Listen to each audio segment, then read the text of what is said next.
Good Morning Business, spéciale élection européenne. Décryptage, débat et reportage, BFM Business avec la Tribune vous accompagne jusqu'au résultat. Good Morning Business, spéciale élection européenne avec Laure Closier. Notre émission spéciale élection européenne et ce sujet cette semaine, l'énergie. Vous pouvez aller revoir les émissions précédentes, notamment sur le commerce et la défense, disponibles en replay et en podcast sur l'application BFM Business. Mais notre transition énergétique, écologique, est-ce qu'on va réussir à la faire? Cette électrification de la mobilité, ces sujets essentiels pour notre transition. On en parle avec nos invités ce matin. On a du monde sur le plateau. Xavier Barbaro est avec nous, directeur général de Neoen. Bonjour, spécialiste des renouvelables.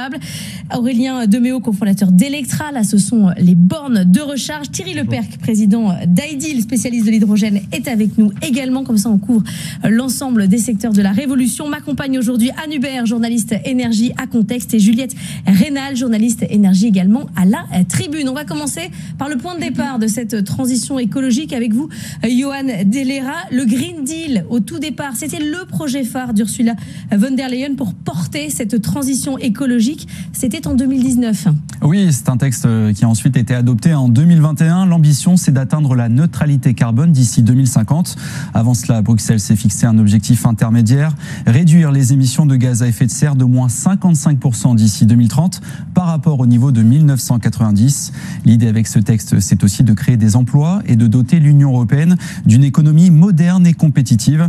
Tous ces domaines de compétences sont concernés. Des feuilles de route par secteur ont déjà été adoptées, notamment dans les transports ou l'énergie. Le texte comprend d'ailleurs une série de mesures sur le renouvelable et il instaure aussi une taxe carbone aux frontières de l'UE. Concernant sa mise en œuvre, les 27 se sont déjà mis d'accord, par exemple sur la fin de la vente des véhicules thermiques d'ici 2035. En revanche, sur la biodiversité et l'alimentation, ça patine.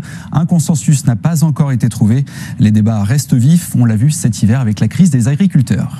Anne Hubert, quand Ursula von der Leyen porte ce Green Deal en 2019, les ONG environnementales parlent du plan le plus ambitieux jamais adopté pour le climat. Il est loin quand même ce temps. Entre-temps, il s'est passé beaucoup de choses. Ouais.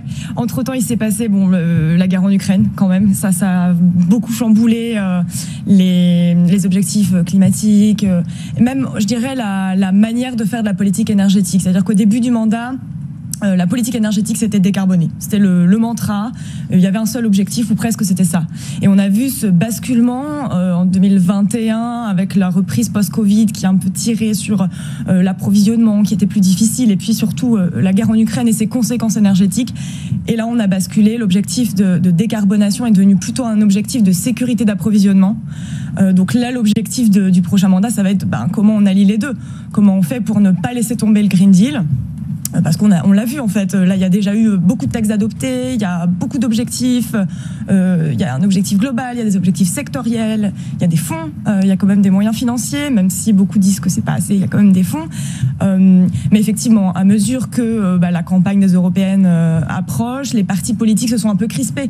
La droite par exemple est un peu revenue sur sa position traditionnelle, attention, pas trop de normes, attention aux entreprises, attention à ne pas pas les noyer sous ces normes-là. Et donc là, le discours a beaucoup changé. Donc la deuxième partie du Green Deal, la première partie c'était plus climat, la deuxième partie plus environnement, agriculture, elle a plus de mal à passer. Il y a maintenant un discours politique, Xavier Barbaro, ras-le-bol de la transition énergétique, les éoliennes c'est moche, les panneaux solaires ils viennent tous de Chine. Ce mouvement politique anti-transition énergétique, comme si c'était pénible, ça embêtait les gens. Ça, c'est une réaction hyper franco-française. C'est pas quelque chose que Neoen voit dans les autres pays d'Europe. Neoen, aujourd'hui, on est dans 7 pays en Europe. On est en Irlande, on est au Portugal, on est en Allemagne, en Italie, en Suède et en Finlande, en plus de la France.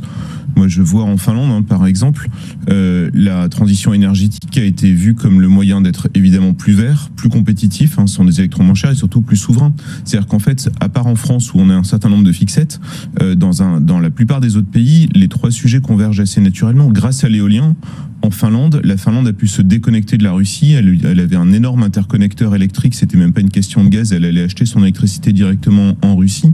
En 18 mois, ils ont remplacé à peu près 15% de leur mix qui étaient les imports russes par de l'électricité made in Finlande. Donc en fait, le ras-le-bol qui peut exister et qui a évidemment des sources assez légitimes, hein, les gens ont parfaitement le droit de trouver que l'éolien c'est moche, mais c'est assez français. Quand on dézoome, quand on regarde à travers le prisme d'autres pays européens, nous Neoen, on voit des choses assez différentes de cette réaction qu'on voit par contre beaucoup en France. J'espère qu'on va en reparler. Mais ça veut dire que dans les autres pays, Juliette Rénal, on arrive à raisonner mix énergétique avec une plus grande facilité, à moins opposer les énergies? Effectivement, c'est ce qu'on constate en fait. Effectivement, en France, ce mouvement anti-éolien qu'on a vu partir plutôt de l'extrême droite et aller sur les partis de droite, on constate pas du tout ça dans les autres pays. C'est plutôt concentré sur l'extrême droite.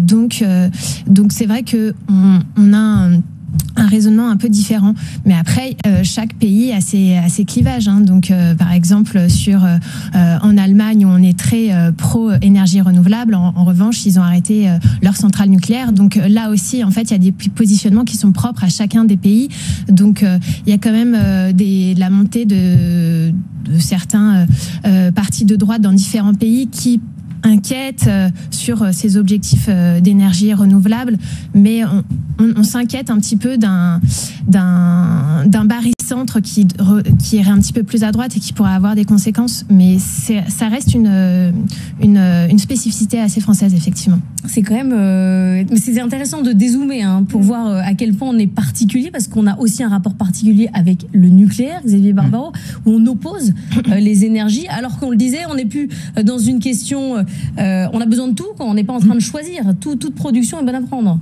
Bien sûr, et le nucléaire a ses avantages et aussi ses inconvénients, le traitement des déchets, etc. Le problème du nucléaire, ou en tout cas le point à avoir en tête, c'est que construire un réacteur nucléaire, ça prend 15 ans. Donc les objectifs de décarbonation, les objectifs évidemment de souveraineté, si on les regarde en se disant que le nucléaire est la solution, eh ben ça nous renvoie dans un futur quand même relativement lointain. Bien sûr qu'il faut préparer la nouvelle génération de réacteurs nucléaires, bien sûr qu'il faut essayer de faire vivre autant que possible la génération actuelle, mais entre les deux, de toute façon, il va falloir un apport massif d'électrons additionnels pour plein de raisons, hein, celles dont on a parlé, de décarbonation, de souveraineté, mais même de besoins additionnels. Aujourd'hui, il va y avoir, à cause de l'intelligence artificielle, des besoins de data center. Il va falloir produire plus en Europe. Il y a aussi des besoins qui viennent évidemment de la voiture électrique, donc on a besoin d'électrons en plus. On ne va pas attendre 15 ans pour avoir plus de voitures électriques, on ne va pas attendre 15 ans pour avoir plus de data centers et plus de souveraineté digitale en Europe. Donc il faut de toute façon rajouter de la production électrique, et quoi qu'on pense du nucléaire, ce n'est pas lui qui, dans un horizon de temps relativement contrôlable, c'est-à-dire 5 ans ou 10 ans, va apporter la solution. Le nucléaire, c'est 15 ans, on le sait, on l'a mesuré en Finlande comme en France. Bien ou pas bien, peu importe, de toute façon, c'est assez factuel. Je parle des petits réacteurs. Je vois Thierry Lepère qui lève la main, et il a raison, puisqu'il est en visio avec nous, de lever la main. Est-ce que vous avez l'impression, Thierry, qu'on est spécifique, les Français en Europe, dans le reste de l'Europe, on pense mix énergétique, on avance plus vite? Je vais me permettre d'avoir un avis différent de mes camarades. Allez-y. En fait, je vais même aller plus loin. Je pense que le Green Deal est un échec. Ah. Alors c'est un échec pour plusieurs raisons, et cet échec, il est perçu en fait à peu près de la même manière partout en Europe. Je vais prendre juste quelques chiffres. En 5 ans, les prix du gaz et de l'électricité ont doublé en Europe. Alors, il n'y a pas que la transition énergétique, il y a aussi la Russie, mais enfin, alors qu'aux États-Unis, par exemple, ils sont restés à peu près stables. En 5 ans, nous avons mesuré un effondrement, véritablement un effondrement industriel sur l'industrie lourde. Je vais prendre juste 2 chiffres. La production d'acier en Europe a baissé de 20%. Elle était stable depuis une vingtaine d'années. Elle a baissé de 20% depuis 2019. C'est une chute considérable. Et sur la production d'engrais, on est à 40%. Donc, c'est des chutes absolument impressionnantes.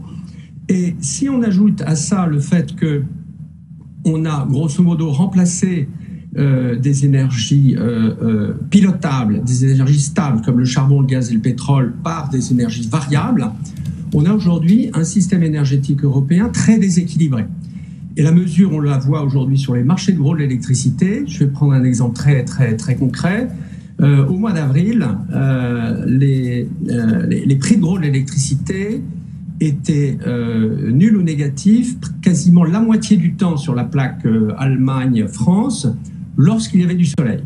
Autrement dit, alimenter des besoins, par exemple du type data center, qui sont des besoins H24, avec une énergie variable, aujourd'hui, dès à présent, dès 2024, ne fonctionne pas.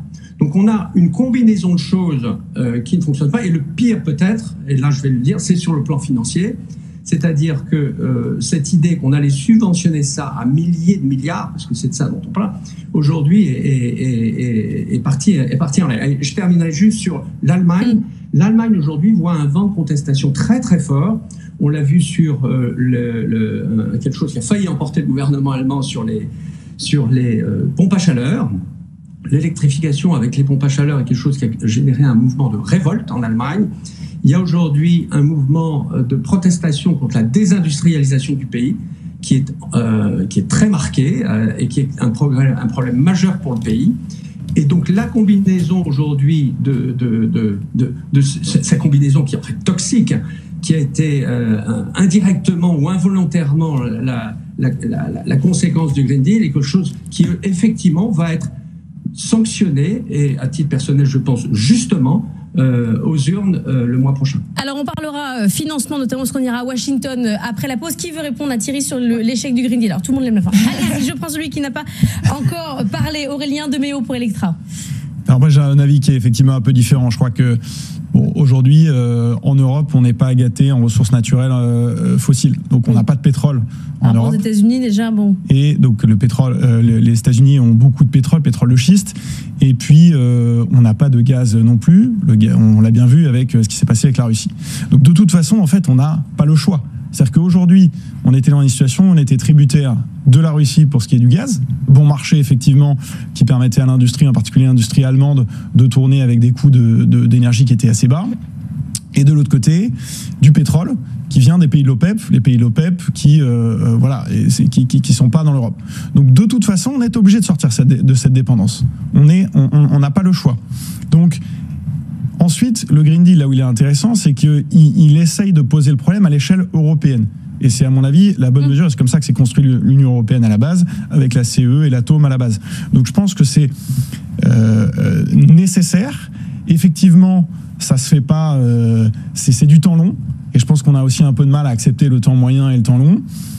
Mais il me semble que de toute façon, à la fois sur le plan du climat et sur le plan de la souveraineté, c'est la bonne chose à faire de progresser, parce qu'en fait, on peut se dire, j'aimerais qu'on soit dans la même situation que les États-Unis et qu'on continue avec du gaz et qu'on continue avec du pétrole. Mais de toute façon, ça n'est pas possible. Anne Hubert et Juliette, et après... Oui, juste pour dire qu'il ne faut pas non plus attribuer au Green Deal tous les drames de la planète. Le Green Deal, c'est, on l'a dit, le premier texte fondateur avec les objectifs clés. Ça a été adopté en 2021.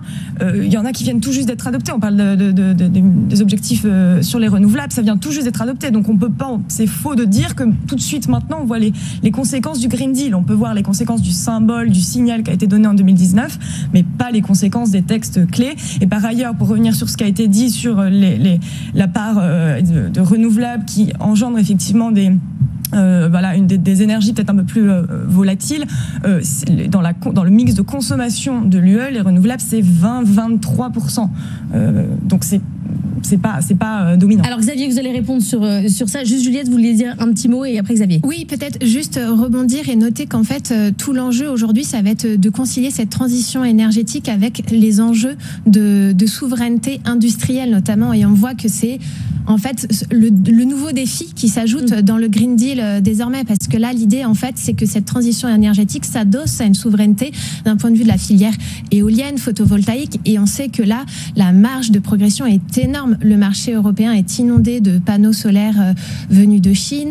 L'industrie éolienne aussi s'inquiète de la menace chinoise, et là effectivement toute la difficulté ça va être de rapatrier une partie de cette production sur le vieux continent sans que ça crée un surcoût de la production d'électricité, parce que c'est un atout de compétitivité et d'attractivité essentiel pour le continent européen. Xavier, on peut encore dire que le renouvelable c'est alternatif, ou aujourd'hui on arrive à dépasser ça?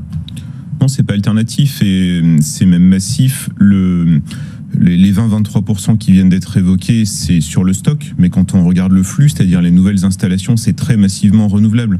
Bien sûr qu'il y a un historique nucléaire en France, charbon en Allemagne, mais aujourd'hui les nouvelles installations se font majoritairement en Europe avec du solaire et de l'éolien.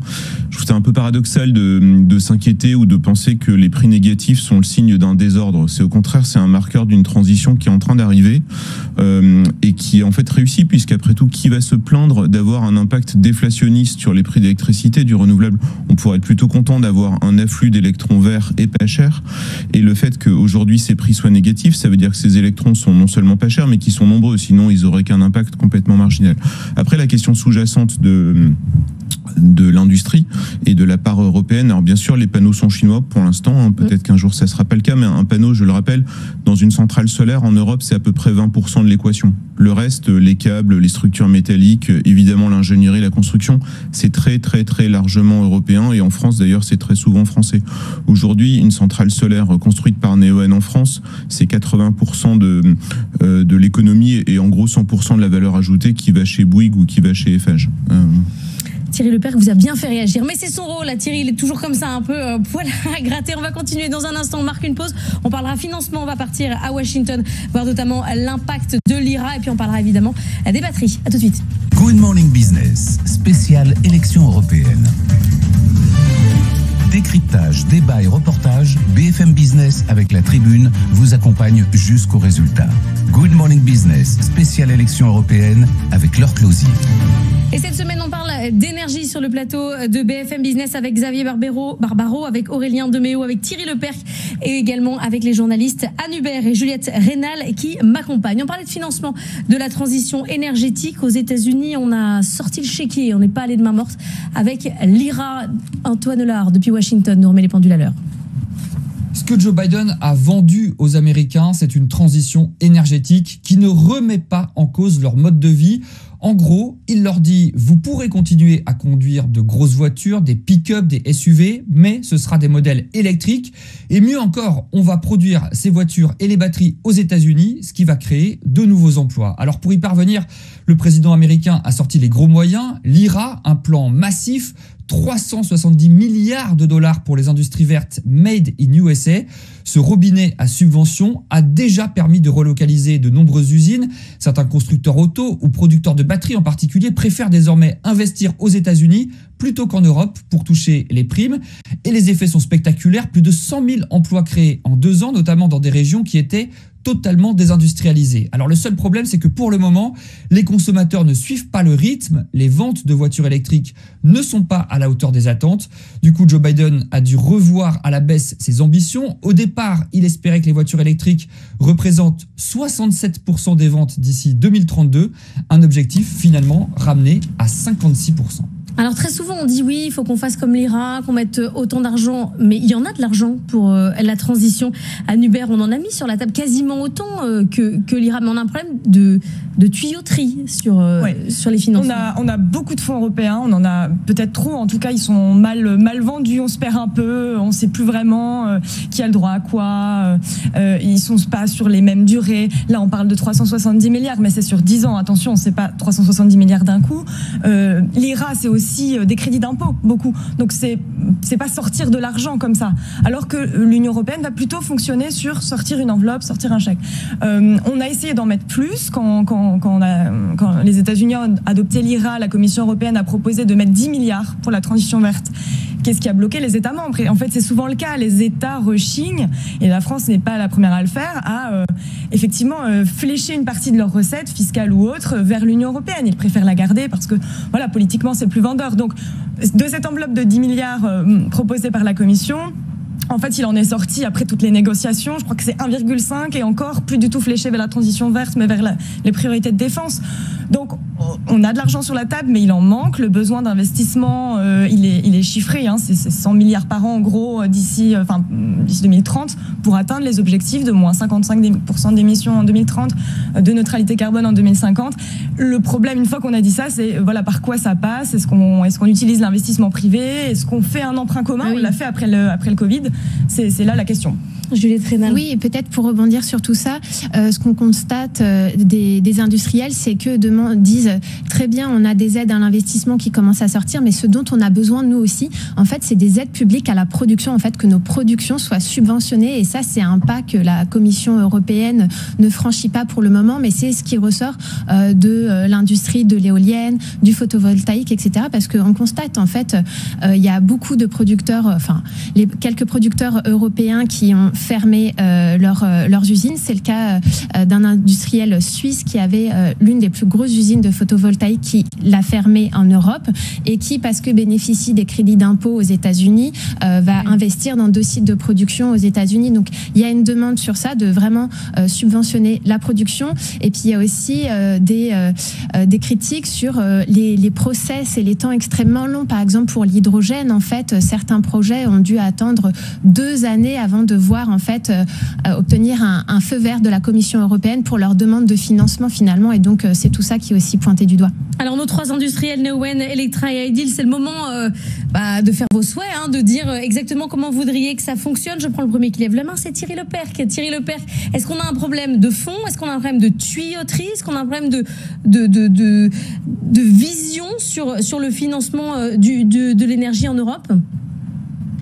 Parlons d'hydrogène. Justement, le sujet vient d'être évoqué et le sujet des subventions sur l'hydrogène est un sujet qui est mis sur la table, notamment avec l'attribution d'un appel d'offres européen il y a quelques semaines. Et il y a un malentendu.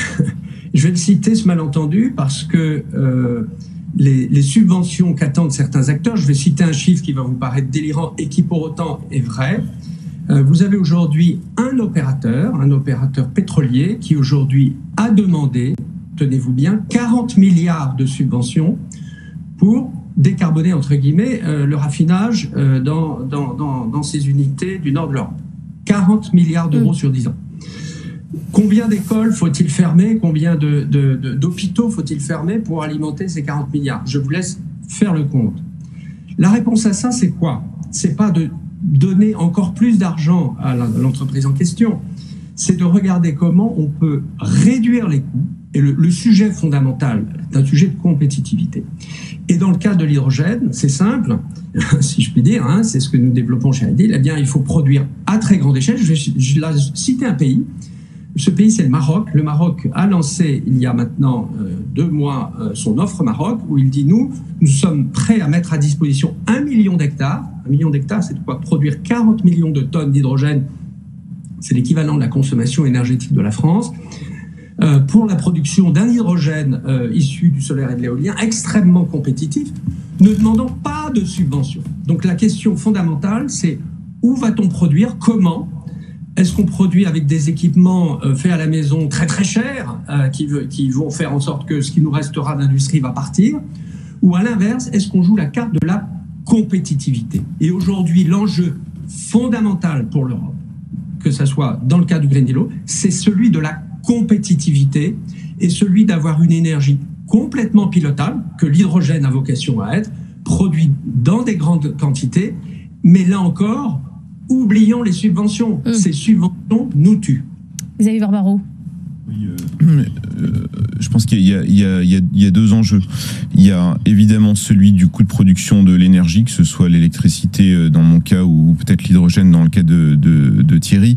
Et puis après, il y a la partie industrielle et composants. Aujourd'hui, quand vous regardez par exemple l'histoire de Neoen en Europe, nous on a investi 3 milliards d'euros, dont à peu près les 2 tiers dans les 3 dernières années. On n'a jamais demandé de l'argent public, on n'est jamais allé commander des subventions ou quoi que ce soit. Donc aujourd'hui, on est capable de faire en Europe de l'électricité verte, pas chère, puisque notre électricité est la moins chère d'Europe, et évidemment locale, souveraine. Une fois que, même avec un panneau chinois, une fois que la centrale est en France, eh ben, elle va produire de l'électricité made in France pendant 30 ans, sans avoir besoin de subventions publiques. Donc la question des subventions publiques, du Green Deal, de que peut faire l'Europe pour nous, elle se pose sur peut-être la partie industrielle. Est-ce qu'on a envie que les panneaux, donc je rappelle à peu près 20% de l'équation, soit made in France ou made in Europe? Pourquoi pas? Nous on est pour, par exemple. C'est vrai aussi pour les éoliennes, ça c'est déjà le cas, mais ne laissons pas partir cette industrie. Les batteries aujourd'hui, c'est plutôt une industrie à créer en Europe. Et évidemment ensuite les énergies qui ont besoin d'être subventionnées encore massivement et pendant un certain temps, comme l'hydrogène. Mais à nouveau, si on veut de l'électricité verte en Europe, compétitive, on n'a pas besoin de subventions publiques. Le problème n'est pas là. Il se pose pour à la fois les nouvelles énergies ou pour la partie composants dont on a ou pas envie. Est-ce qu'on a besoin d'avoir des panneaux solaires made in France? Pourquoi pas, mais je suis pas si sûr que ce soit le cœur du débat, même s'il y a une certaine obsession ministérielle sur le sujet. Aurélien Deméo, on n'a pas besoin de subventions publiques pour développer le secteur de la batterie? Un petit peu quand même. Alors pour ce qui est effectivement des batteries, c'est vrai que c'est une compétence qui est très très importante, puisque que ce soit pour la mobilité, pour le stockage stationnaire, on voit que les batteries c'est vraiment un actif et il faut absolument qu'on maîtrise cette technologie. Et la technologie des batteries, ça peut être assez complexe, la densité énergétique, la capacité, la vitesse de recharge, ça évolue énormément, il y a beaucoup de R&D et c'est vrai de dire qu'on part avec un petit peu de retard sur les Chinois qui ont pris quelques années d'avance sur nous. Maintenant, ce qui est sûr, c'est qu'il y a un effort qui est considérable. Il y a plus de 50 projets de gigafactory en ce moment qui sont en Europe, dont un certain nombre en France. Et des batteries, on va en produire en Europe, on va en produire en France. Je rappelle que la France, par ailleurs, c'est le premier exportateur d'électricité en Europe, avec une énergie qui, comme le disait Xavier, est bas carbone. En revanche, ce qui est certain, c'est que du pétrole, on n'en aura jamais en France. Donc la question qu'il faut se poser, et j'entends les réticences que vous décriviez tout à l'heure, et c'est vrai avec une forme de conservatisme. Et Antoine Delard nous disait, à Washington, Joe Biden, il dit on va faire la transition, mais ça ne va rien changer à vos vies, rien du tout, c'est très important. Il va rien se passer sur votre comportement de consommateur. C'est pas possible. Alors je pense que les Américains ont peut-être envie aussi d'entendre ça. Maintenant, là où je rejoins un tout petit peu Joe Biden quand même, c'est que si on explique aux gens que la transition, ça va être compliqué, ça va être des sacrifices, etc., on aura du mal à embarquer les gens. Et ce narratif, c'est très important de le construire pour dire, mais regardez, c'est une chance formidable. Typiquement, le cas de la voiture. On produisait 3 millions de voitures en France en 2005, on en produit 900 000 aujourd'hui. Et là, on est en train de se dire, avec les voitures électriques, avec la production de batteries, on va redynamiser cette industrie pour en produire 2 millions. C'est l'objectif du gouvernement en 2027. Pour l'instant, la demande baisse sur les voitures électriques. La demande baisse. Mercedes vient de fermer son usine là, pour les véhicules haut de gamme. Ça, c'est pas vrai. La demande, en fait, les ventes mondiales de voitures électriques progressent. Sur le Q1 2024, c'est à peu près 25%. Donc les ventes de voitures électriques, elles augmentent. Elles augmentent peut-être pas aussi rapidement que ce qui était escompté. Néanmoins, c'est jamais une ligne droite, en fait, ce type de croissance. On va avoir des effets plateaux. Et ce qui est vrai, c'est que les voitures électriques, elles étaient trop chères. C'est en train de se réduire et on a besoin d'avoir ce qu'on appelle une price parity, une parité, en bon français, avec les voitures à combustion. Juliette. Oui, juste pour rebondir sur les questions de financement, il y a 2 enjeux qu'on n'a pas évoqués qui sont très importants. C'est pour le développement du réseau électrique à l'échelle européenne. On parle de près de 600 milliards d'euros nécessaires à investir d'ici 2030. C'est quand même colossal. Et là, il y a des vrais besoins de financement aussi. Et on en a moins parlé, mais pour le nucléaire aussi, la France qui fait un lobbying intense pour redéployer le nucléaire à l'échelle européenne et développer une flotte d'EPR. Ça, c'est l'objectif d'EDF à l'échelle européenne. La France fait aussi un lobbying très très fort pour obtenir en fait des financements publics internationaux et auprès des banques européennes, de la BEI, pardon. Et là, on voit un shift qui s'opère. La BEI qui n'avait pas de position de principe contre le financement du nucléaire, mais qui ne s'était jamais montrée très ouverte à ces sujets-là. Elle change beaucoup, la BEI. Elle change d'armement aussi. Elle change beaucoup, effectivement. On voit qu'il y a une ouverture, notamment pour financer les SMR. Et là aussi, il y a des besoins de financement énormes parce que c'est des coûts très importants et très risqués. Donc les financements. Hannibal. Et 2 mots sur le narratif dont on parlait tout à l'heure. Oui, Joe Biden dit aux Américains ça va rien changer. Je crois que les Européens sont en train un peu de comprendre ça. Et quand on regarde ce qui vient d'être annoncé, c'est déjà les objectifs 2040. On n'est pas encore aux objectifs 2030, mais on imagine déjà les objectifs 2040. Et quand on regarde la feuille de route de la Commission pour 2040, les solutions, c'est quoi? C'est pas du tout diminuer votre consommation. On parle presque pas de sobriété énergétique. On parle plutôt, on va parier sur le CCS par exemple. Donc c'est capter le carbone, ne rien changer, utiliser des sources fossiles, mais capter le carbone. La Commission va parier beaucoup là-dessus, sur les e-fuels. Donc, toutes ces solutions qui n'existent pas encore vraiment, mais on a cette espèce d'esprit technosolutionniste pour dire aux gens, vous inquiétez pas, ça va rien changer, la technologie va nous aider et on arrivera à moins 90% d'émissions en 2040 sans rien bouger. Esprit technosolutionniste, c'est comme ça que vous appelez ça? C'est comme ça que c'est comme ça que les ONG ou les défenseurs du climat vont critiquer la politique européenne. Ouais. Personne ne bouge, même la main levée. On marque une pause et on revient. À tout de suite. Good Morning Business, spécial élection européenne. Décryptage, débat et reportage, BFM Business avec la Tribune vous accompagne jusqu'au résultat. Good Morning Business, spéciale élection européenne avec Laure Closy. Et on est toujours dans notre spécial Europe Énergie cette semaine avec nos invités Xavier Barbaro, Aurélien Deméo, Thierry Lepercq, Anne Hubert et Juliette Rénal. Thierry Lepercq, la parole est à vous. Vous avez levé la main en premier. Alors, parlons concret. Je vais parler de Marseille-Fos. Marseille-Fos, où nous avons organisé une table ronde avec une quarantaine d'acteurs il y a quelques mois. Et Marseille-Fos, aujourd'hui, c'est un énorme site industriel qui produit de chimique, sidérurgie, et qui est, je vais aller très directement, menacé de fermeture. Pourquoi ? Parce que les principaux industriels aujourd'hui de ces industries se posent la question de déménager, notamment au Texas ou ailleurs, compte tenu des coûts très élevés d'énergie sur la zone. Et vous avez aujourd'hui plusieurs options. Vous avez deux options essentiellement qui sont considérées. Une qui consiste à dire nous allons subventionner de l'électricité et nous allons construire une ligne à haute tension en basse vallée du Rhône qui génère aujourd'hui, à juste titre, une protestation absolument immense. Pourquoi ? Parce que cette infrastructure qui coûterait une fortune défigurerait le pays. Et il y a une autre approche qui a été aussi portée par la France, et cette approche c'est H2Med. C'est un pipeline de l'hydrogène qui a été annoncé y compris par le président de la République, qui nous raccroche à l'Espagne et au Maroc, et qui lui permettra d'approvisionner en hydrogène ultra compétitif venant du sud de la Méditerranée ces zones industrielles en énergie décarbonée pour leur permettre de continuer à investir. Et donc aujourd'hui, la situation en fait est assez simple. On ferme ou on ferme pas. Et si on ne ferme pas, comment est-ce qu'on peut ne pas fermer ? Eh bien, cet hydrogène très, très compétitif, porté par des infrastructures pan-européennes, est une solution qui nous tend les bras. Et la réponse que nous il nous reste 3 minutes, c'est saisissons-le. Alors Xavier ? Une petite réaction qui est absolument pas une critique de l'hydrogène. Je pense que l'hydrogène fait partie de l'avenir de l'Europe, mais moi j'étais aux États-Unis en mars, j'étais en Australie en avril, j'étais en Chine également en avril. Personne, à part en Europe, finalement, ne parle d'hydrogène aujourd'hui. C'est ça qui est assez étonnant, peut-être même inquiétant. La Commission européenne parle de capture de carbone, parle d'hydrogène, alors que pourtant les enjeux concrets que le reste du monde essaie d'adresser et qui correspondent, je pense aussi d'ailleurs aux besoins réels de l'Europe aujourd'hui, qui sont des interconnexions, des réseaux électriques de meilleure qualité, justement pour que les électrons circulent, puisque ce sont des électrons dont on a besoin, qui sont des permis qui sont donnés pour construire, puisqu'en fait, il n'y a pas besoin d'argent public pour construire, il y a juste besoin d'avoir des permis. Donc aujourd'hui, la main visible ou invisible de l'État, si elle pouvait s'occuper un peu plus de construire ce qui relève d'elle, c'est-à-dire des interconnexions entre pays, puisque ça c'est qu'elle rêvasse en fait, la Commission européenne. Je trouve qu'elle... chaque chose en son temps. On met d'abord les objectifs par secteur et ensuite on se donne les moyens de...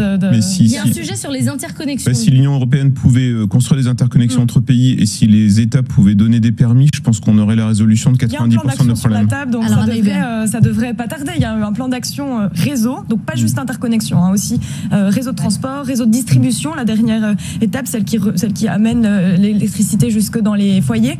Ça, c'est sur la table. Et effectivement, la Commission européenne a reconnu le retard. Il y a 40% du réseau qui a plus de 40 ans en Europe. Et la France est loin d'être le pays où la situation est la pire. Il y a des pays où vraiment, je pense aux Pays-Bas par exemple, il y a des gros soucis de réseau insuffisant parce qu'on est dans le tout électrique. Je parle surtout du réseau électrique, mais il y a aussi un sujet sur le réseau hydrogène par exemple.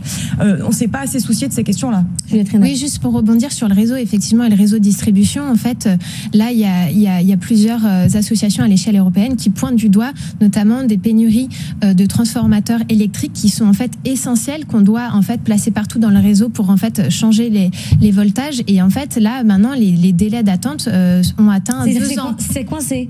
En fait, il y a un goulot d'étranglement, parce que en fait, il y a des capacités de production, mais elles sont pas suffisantes. Et surtout, il y a un problème de standardisation, c'est qu'en fait, c'est des gros équipements, des grosses machines qui sont faits presque de sur-mesure pour correspondre aux différentes contraintes des différents États membres. Et en fait, du coup, la chaîne ne suit pas. On est très dépendant de l'Asie. On est très dépendant de l'Asie sur ce... Il nous reste 45 secondes. Aurélien Deméo, on en est où sur les bornes de recharge aujourd'hui ? En Europe, on a avancé, on est à nos objectifs, on en est où ?